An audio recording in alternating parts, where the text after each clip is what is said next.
Well, hello and welcome to Critical Weight Theory.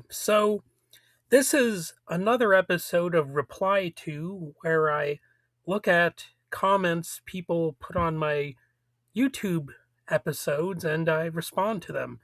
I know, pretty lofty concept, right? It's been a while since I've done one of these, so I'm a little bit eagerly returning to it. I do have a little bit of a thing to say. I've got a little bit of a cold here, so my voice is probably going to be less than perfect. And, it's making me more likely to mess up too. So keep that in mind. And so this is a comment made by, I don't even remember who it was.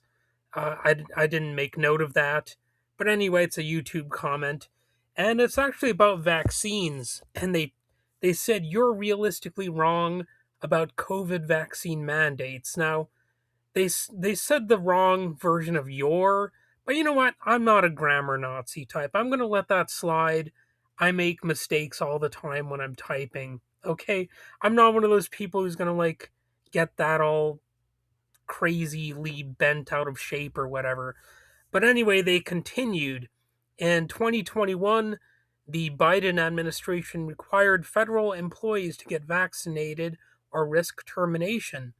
The federal government also put massive pressure on many companies to require their employees to be vaccinated.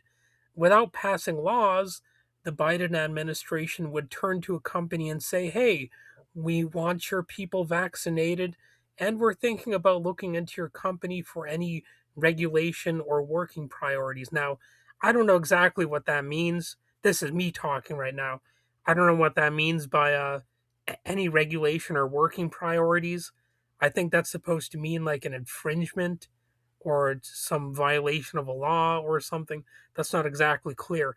But anyway, the person continued, "We'd rather not have your company go through a government investigation. Oh, and by the way, we really want your employees to be vaccinated. What do you think about that, Mr. Business Owner?"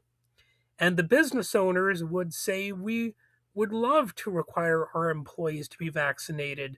I know many people whose jobs were threatened because they did not want to be vaccinated." Yes, that's an anecdotal statement. However, assuming I'm being honest and truthful, which I am, that utterly destroys your statement that nobody was forced to get the vaccine. End quote.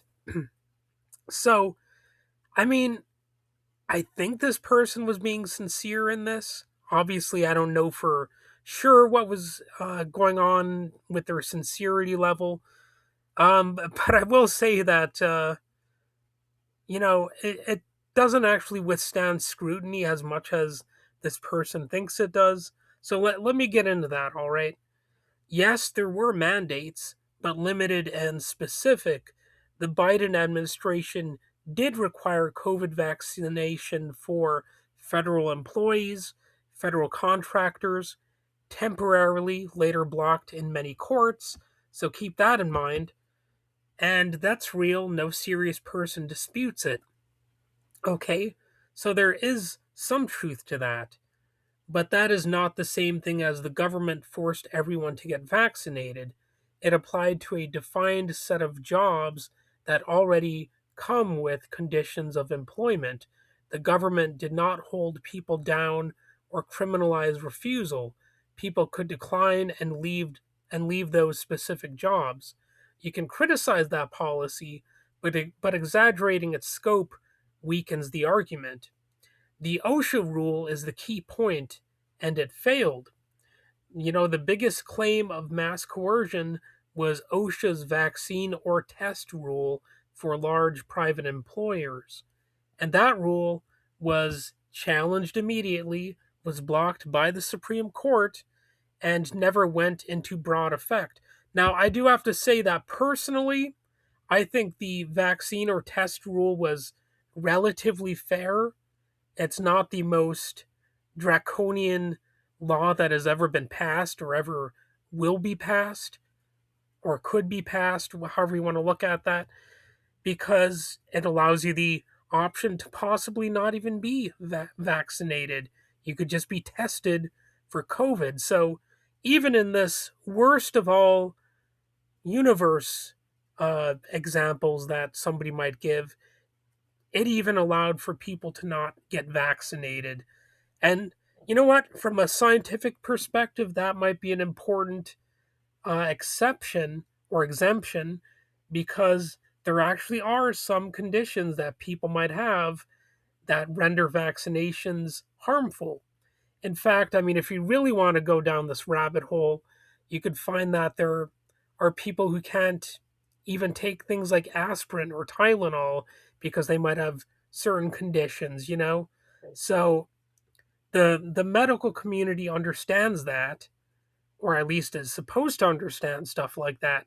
And this worst of all rules that OSHA, was trying to implement, even that understood that there could at least be some medical exemptions. So again, not the most draconian, evil type of policy on the planet, even though, yes, there are people who had a problem with it and kind of exaggerated how terrible it was. So, the strongest example of nationwide coercion, I mean, this is important now. It did not actually happen. That matters because the right wing argument often treats it as if it did happen. So, the shadow coercion claim is speculative. The person's like, oh, it is truthful. And okay, you're saying it's truthful. But the story about regulators quietly threatening companies goes like this: we'll investigate you unless you mandate vaccines. Well, there's a problem here. There's no evidence this was a systematic policy. No documented directives, no paper trail, no whistleblowers. And believe me, there would be tons of whistleblowers from the right wingers if this was like the official policy or anything like that. I don't think there were any confirmed cases where a company was investigated because it did not mandate vaccines. What we have instead is inference and suspicion. That's not proof. You can believe it emotionally, but you can't assert it as verified fact. Companies didn't need pressure, they had incentives. Many private companies mandated vaccines on their own because they wanted fewer outbreaks and shutdowns. Their insurers might have pushed for it. They wanted to reduce liability, and their customers or clients demanded it. So, blaming the government for every corporate decision ignores how risk averse large companies actually are, and how they might have some natural incentives that were not simply uh, directives from the evil government. And, my job was threatened does not equal the government forced me. And this is the core confusion. If your employer says get vaccinated or lose your job, that's a private employment decision, not a law and not criminal enforcement. So it can still be unfair or coercive in a moral sense, but it's not the same as the state compelling vaccination. Well, technically it's not the same. I mean, you could try to convince me that these corporations making such a decision are somehow directly tied into, the state government, but I think it'd be a tricky conclusion. I mean, really, when you think about it, I mean, you could do like a sort of overreach and say, well, we're all the government, all of society is part of the state, all of culture, it's all contributing to this thing called the government, and your mind is part of the state, and etc., etc. And there might even be some like broad, kind of crazy philosophical truth to that, but nevertheless, that kind of confuses the topic here. The words and the ideas really matter, and mixing these categories is how bad arguments can survive and thrive. Anecdotes don't utterly destroy broader claims. Even if every anecdote is true, it only proves this: that some people faced serious consequences for refusing vaccination, It does not prove that everyone was forced. The government ran an informal extortion scheme, that there was no meaningful choice. Hard choices are not the same as no choice. Again, if you were given the option to, you know, get a COVID test or to be vaccinated, that is actually a significant difference from saying everybody was forced to be vaccinated. It really is a significant difference. One involves getting the vaccine actually physically injected into your body. The other is, oh, you got to take a test to see if you have the virus. You know, quite a different thing, quite a different thing. And I'm sorry, I don't disagree with people just for the thrill of it or whatever. Although I suppose I could do that, but that's not really my whole method here.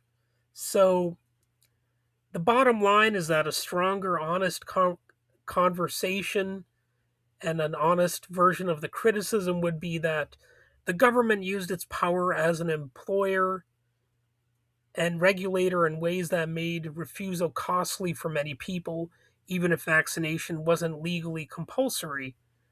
You know, that's debatable, defensible, and grounded in reality. But the version this person was responding to overreaches, relies on speculation, and it doesn't withstand important distinctions. And that's why it doesn't quite hold up. So, again, I'm not trying to argue just to be cute or edgy or cool or whatever. You know, I actually think this person was probably meaning these arguments, in an honest way. And I do have a little bit of an announcement here as I wrap up this little episode. Um, so, for those of you who are like, how come you don't apply more humor on this podcast? Well, for one thing, it's not really typically a humor podcast. You know, I kind of just want to present my own opinions, and I don't really typically do a routine. Um, but actually, tomorrow I'm going to record my stand up routine. so because I actually do stand up comedy these days, and it's probably going to be funny. I mean, I guess I'll see if anybody out there does find it funny, but it's going to be a lot different from a lot of these other episodes that are relatively, not humorous. So, yeah, it'll be a little bit of a change of pace, and I'm going to be doing that every so often just to spice things up. And I've also, got other things in store too, so be on the lookout for those. Anyway, uh, have a good day, whether it's jam packed full of humor or not.